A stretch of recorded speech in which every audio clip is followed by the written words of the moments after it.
estamos contentos porque el Señor nos da la bendición de llegar al día viernes y vamos a hacer un breve resumen de lo que hemos estudiado durante estos días junto a nuestro pastor Dani Perla. En este resumen vamos a destacar algunas lecciones que es importante que no olvidemos, porque lo que hemos estudiado durante esta semana va a ser significativo si lo llevamos a la práctica y si reconocemos la necesidad que nosotros tenemos de que nuestro Señor Jesucristo se entronice en nuestro corazón como quien es Él, nuestro Salvador, nuestro Rey, nuestro Señor. Quiero invitarles a hacer una oración para que me acompañen en este estudio que vamos a hacer o en esta reflexión que haremos este día. Bondadoso Padre, alabo tu nombre por tus misericordias. Te agradezco porque al mostrarnos el relato del Evangelio, tú nos instruyes para que aprendamos a mantenernos tomados de tu mano, para que rindamos nuestros corazones a ti. Querido Señor, hoy imploramos que por favor tú bendigas la vida de cada uno de los que estás sintonizando este estudio, para que sientan tu presencia y sepan que tú quieres fortalecer sus vidas y ayudarles en sus necesidades. Todo lo pedimos en Jesús. Amén. Esta semana nos encontramos con algunas historias que tienen que ver con los últimos momentos de Jesús antes de su arresto y crucifixión. Y me gustaba mucho cómo comenzaba nuestro estudio de la semana, porque nos hacía ver que Dios recibe a los que dan poco y a los que dan mucho, porque Dios recibe el corazón del donante, es decir, a la persona que da. ¿Por qué digo esto de esta manera? La semana pasada hablamos de la viuda y sus dos blancas, y es importante destacar que para Dios no hay una ofrenda pequeña, porque todo lo que se da de corazón y se da con amor, Dios lo ve como lo más grande que podemos dar, porque se da con sacrificio.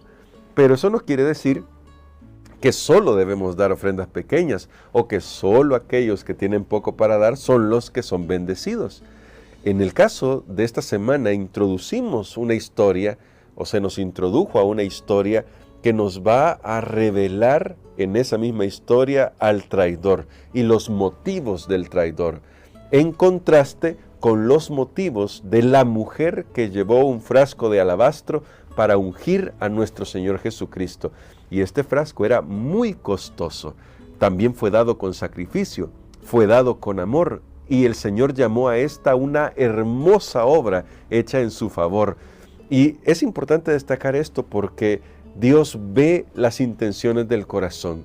No se trata de la cantidad, pero si tenemos mucho para dar y lo damos de corazón como lo hizo la mujer que ungió a nuestro Señor Jesucristo, Dios también va a bendecir nuestra vida como bendijo la vida de esta mujer. Pero aquí lo que resulta también curioso es que hay un contraste con Judas.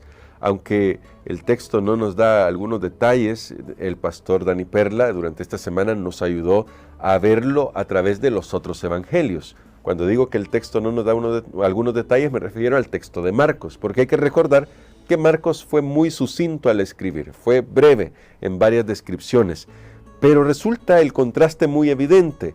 Mientras que esta mujer se desprende completamente de lo que tenía, un frasco de alabastro de más de 300 denarios, casi un año de salario.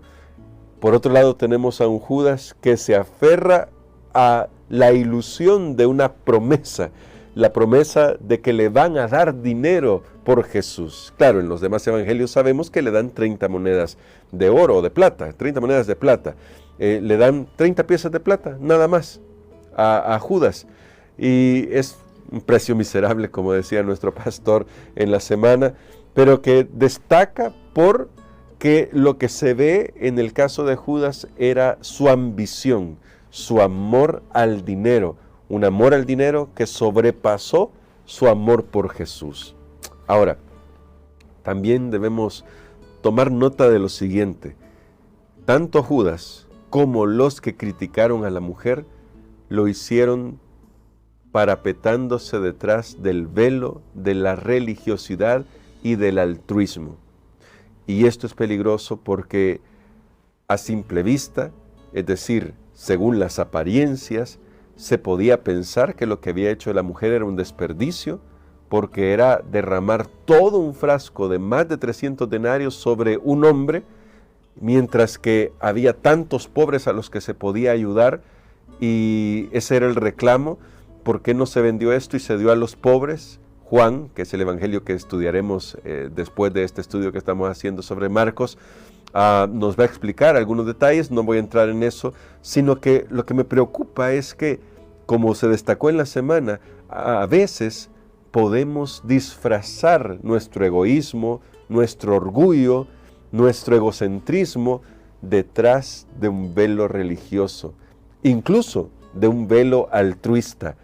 Pretendemos que por ayudar a los demás, pretendemos que por servir a los demás, deberíamos hacer ciertas cosas o se deberían hacer ciertas cosas, y entonces, bajo ese manto, todos pueden decir, es que miren el hermano, qué consagrado, qué santo, cómo piensa en los demás, cómo piensa en los pobres, cómo piensa en la obra, cuando en realidad tal vez solo estoy pensando en mí. ¿Qué fue lo que le pasó a Judas? Este contraste nos va a llevar al hecho de que ahora nos vamos a encontrar con Jesús que se entrega por completo, porque al establecer el nuevo rito conmemorativo, la última cena, lo que llamamos el rito de comunión o Santa Cena, Jesús está dando una lección objetiva de lo que cuesta nuestra salvación. Es Jesús el que se entrega por completo. Y comparado con eso, no hay nada, mis hermanos, mis hermanas, no hay nada que nosotros podamos dar que se acerque siquiera a simbolizar realmente lo que costó nuestra salvación. Sin embargo, lo que entregamos al Señor cuando se entrega con el corazón, Dios lo acepta porque sabe que se entrega con amor, se está entregando la vida en eso. Así que el rito de comunión que hace esa transición entre la Pascua, que simbolizaba la liberación de Egipto, hacia la liberación del pecado, y que encuentra su realidad en Jesús. Esa liberación de Egipto finalmente era un símbolo de lo que Jesús haría por nosotros al liberarnos. Es un rito especial que siempre nos debería recordar que Jesús lo dio todo por ti y por mí. Se entregó por nosotros para redimirnos. Ahora, encontramos a Jesús luego de la última cena en Getsemaní. Y nuestro pastor nos explicaba justamente que esto significaba prensa de los olivos, y es muy, muy interesante que escogiera ese lugar porque ahí Jesús sufrió una presión terrible, una agonía terrible, porque estaba cargando con los pecados de la humanidad, con el costo del pecado, que es la muerte eterna. Y Jesús ahí nos dio la clave, y la aprendimos en la semana, de cómo enfrentar la prueba, y es dependencia total del Padre y de su voluntad, aun cuando no se ajuste a lo que nosotros quisiéramos. Y por contraste vimos la actitud de los discípulos, que nos representan a todos nosotros, que estaban durmiendo en la hora que debían estar preparándose, porque como decía bien nuestro pastor René Perla, y me gustó mucho esa expresión, la preparación no es glamurosa. No es algo que la gente ve, pero es lo que hace la diferencia. Y eso se ve en todo se ve, y en la vida espiritual nosotros deberíamos estar más claros de lo que significa la preparación mientras nadie nos ve, la preparación en silencio, para que cuando llegue la hora de la prueba podamos enfrentarla con confianza, como lo hizo Jesús cuando fue llevado ante el Sanedrín. Esto no debería pasar desapercibido por nosotros, porque vemos que es una realidad que se cumple constantemente. Por ejemplo, el deportista que quiere hacer bien su trabajo a la hora de practicar su deporte frente a las cámaras, tiene que haber practicado miles de horas antes de llegar a la hora de la competencia. Tiene que trabajar muchísimo. Recuerdo algunos mensajes, algunas entrevistas que se han hecho a algunas personas sobre diferentes deportistas, y en este momento recuerdo a un basquetbolista al que admiraba mucho, no al que considero el mejor de todos los tiempos, que es Michael Jordan, sino a uno que también admiraba mucho, que es Kobe Bryant, quien descansa, y él se cuenta de él que cuando la gente lo buscaba en tiempo de temporada, a la hora que fuera, básicamente, estaba en el gimnasio practicando tiros, practicando movimientos, porque todo lo que practicaba se iba a materializar a la hora del partido, a la hora de que llegara a la cancha a jugar. Bueno, nosotros también tenemos que practicar mucho. Y el momento de practicar es cuando estamos a solas con Jesús, entregándole nuestro corazón, dándole nuestro ser, compartiéndole nuestras cargas, diciéndole qué es lo que nos apena, para que Él pueda fortalecernos. Ahora, yo quiero destacar rápidamente solo una cosa más en este resumen. No haber estado preparado, es decir, no haber dedicado el tiempo a la preparación previa, hizo que lamentablemente Pedro experimentara una de sus horas más bajas en su vida espiritual. Pero para comentar este episodio de la vida de Pedro, me gustaría leer lo que dice el deseado de todas las gentes y que está citado en nuestra lección. Mientras los juramentos envilecedores estaban todavía en los labios de Pedro y el agudo canto del gallo repercutía en sus oídos, el Salvador se desvió de sus ceñudos jueces y miró de lleno a su pobre discípulo. Al mismo tiempo, los ojos de Pedro fueron atraídos hacia su maestro. En aquel amable semblante leyó profunda compasión y pesar, pero no había ira. Al ver ese rostro pálido y doliente, esos labios temblorosos, esa mirada de compasión y perdón, su corazón fue atravesado como por una flecha. Su conciencia se despertó. Los recuerdos acudieron a su memoria y Pedro rememoró la promesa que había hecho unas pocas horas antes, de que iría con su Señor a la cárcel y a la muerte. Recordó su pesar cuando el Salvador le dijo en el aposento alto que negaría a su Señor 3 veces en esa misma noche. Pedro acababa de declarar que no conocía a Jesús, pero ahora comprendía, con amargo pesar, cuán bien su Señor lo conocía a él y cuán exactamente había discernido su corazón, cuya falsedad desconocía él mismo. Y quería destacar esta cita, mis hermanos, mis hermanas, por una razón. Ninguno de nosotros conoce la falsedad de su propio corazón. No sabemos cuán lejos, cuán bajo podemos llegar. Ni siquiera lo imaginamos. Por eso necesitamos poner nuestra vista en Jesús y solo en Jesús. Por eso no podemos confiar en nuestras fuerzas y creer que en nosotros mismos habrá algo que nos permita hacer frente a la prueba. Por eso necesitamos aprender a prepararnos para la prueba a solas con Jesús, tomándonos de su mano, para que Él pueda transformar nuestros caracteres y corazones. Algunos se olvidan que el pecado es más complejo de lo que nosotros imaginamos. A veces piensan que tiene que ver con su voluntad, con las decisiones que toman. Estamos manchados más allá de lo que nosotros imaginamos. No reconocerlo es parte del problema del pecado que hay en nosotros. Pero el Señor espera que nosotros aprendamos a desconfiar de nosotros mismos, que aprendamos a desconfiar de nuestros propios esfuerzos, de nuestros supuestos logros y a confiar más en lo que Él puede hacer en nuestro favor.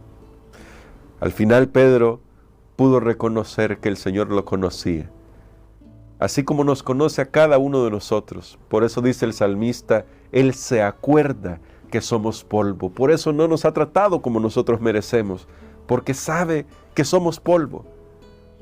Pero ¿qué tal si hoy le decimos, Señor, te damos nuestro corazón? Queremos serte fieles. Mientras que Jesús declaró ante el Sanedrín de manera diáfana que era el Cristo y que vendría como el Cristo en un futuro para dar el pago a cada uno según lo que hubiera hecho, Pedro estaba negando a su Señor. ¿Cuántas veces hemos negado a nuestro Señor con nuestras vidas? Y sin embargo, esas negaciones solo demuestran que Jesús realmente es más de lo que nosotros imaginamos, porque Jesús nos conoce, sabe de nuestras flaquezas, como sabía las de Pedro. Y ahora todo lo que nos queda es tomar una decisión. ¿Le rendiremos nuestro corazón a Él, como lo hizo Pedro, que pudo reconocer que si se alejaba, estaba completamente perdido, así que lo único que le quedaba era rendirse, así fracasado como estaba, rendirse de una vez por todas al Señor? Esto preparó el camino para su restauración, aunque eso llegará más adelante, ¿no? Pero quería destacarlo, mis hermanos, mis hermanas, porque nunca creas que Jesús te verá con el ceño fruncido mientras tú estés tratando de buscarle de todo corazón. No creas eso. A veces la iglesia puede haberte tratado mal, y pido perdón por eso, porque tal vez un pastor, un anciano, un líder, un hermano de iglesia sí te miró con el ceño fruncido y sí te descalificó. Perdónanos, pero recuerda que nosotros somos simples seres humanos que no representamos lo que Jesús haría contigo. Mira a Jesús. No nos excusamos porque no podemos excusarnos. Al final Dios también juzgará esas situaciones. Pero mira a Jesús.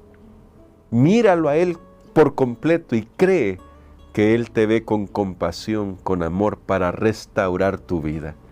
Que Dios te ayude, que Dios te fortalezca, que nos ayude y nos fortalezca para caminar con Él. Vamos a orar por esto hoy.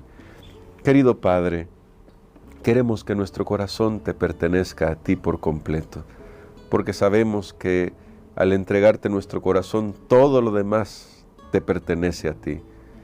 Perdónanos porque muchas veces actuamos de manera imprudente e impulsiva como Pedro, a veces mucho egoísmo, mucho egocentrismo como el de Judas, que hizo sus cálculos para tratar de ganar de manera personal algo más para él.